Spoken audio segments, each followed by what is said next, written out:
17 বছর নির্বাসনে থেকে দলের সংকটে সবাইকে সংঘবদ্ধ করেছেন বিএনপির ভারপ্রাপ্ত চেয়ারম্যান তারেক রহমান। তিনি দেশে ফিরে সবার মাঝে ঐক্য গড়ে তুলবেন। মেলার 19তম দিনে তারেক রহমানকে নিয়ে লেখা বইয়ের মোড়ক উন্মোচন শেষে এসব কথা বলেন বিএনপি মহাসচিব মির্জা ফখরুল ইসলাম আলমগীর। এদিন মেলায় নতুন বই এসেছে 70টি। এ নিয়ে এবার নতুন আসা বইয়ের সংখ্যা দাঁড়ালো 1793টি।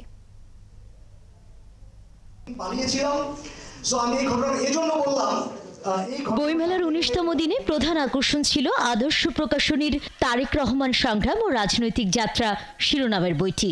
বাংলা একাডেমি আব্দুল করিম সাহিত্য বিশারদ মিলনায়তনে বইয়ের মোড়ক উন্মোচন করেন বিএনপি মহাসচিব মির্জা ফখরুল ইসলাম আলমগীর।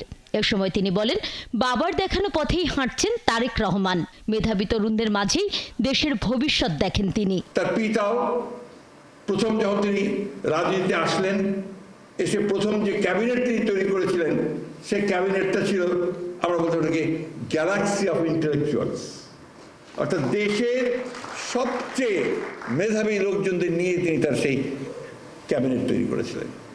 আমাদের নেতা তারেক রহমান সাহেব আজকে ঠিক একইভাবে দেশের সমস্ত মেধাবী লোকজনদের সঙ্গে নিজেই যোগাযোগ করছেন এবং তাদের কাছ থেকে তিনি জানার চেষ্টা করছেন যে দেশকে কিভাবে ভবিষ্যতে আমি সামনের দিকে নিয়ে যেতে পারব। তিনি আরো বলেন, বর্তমানে কিছু দায়িত্বশীল ব্যক্তি জাতিকে বিভক্ত করার চেষ্টা করছে। সচেতনভাবে কেউ কেউ চেষ্টা করছেন এই বিষয়টাকে ভেঙে দেওয়ার, কেউ কেউ চেষ্টা করছেন দেশে অস্থিরতা এবং একটা, আমি সোজা কথা বলি, এনার্কি তৈরি করার, একটা নৈরাজ্য সৃষ্টি করবার, এবং তার অনেকাংশে সফল হচ্ছেন বিভিন্ন জায়গায়। তারেক রহমান সাহেব যখনই আসবেন, এই দেশে পা রাখবেন, দেশের মধ্যে একটা অভূতপূর্ব ঐক্য সৃষ্টি হবে। এবং তিনি ইতিমধ্যে নিজেকে তৈরি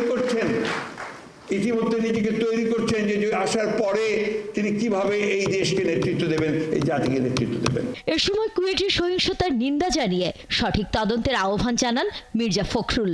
নেভার গিভ আপ, কখনো গিভ আপ করবেন না, শক্ত করে দাঁড়িয়ে থাকবেন, কারণ আপনি ন্যায়ের পথে আছেন, সত্যের পথে আছেন। অনুষ্ঠানে বিএনপি মহাসচিব ছাড়াও অন্যান্য নেতাকর্মীরা উপস্থিত ছিলেন। আদালতের মাধ্যমে সুমনা সুমি, 71, ঢাকা।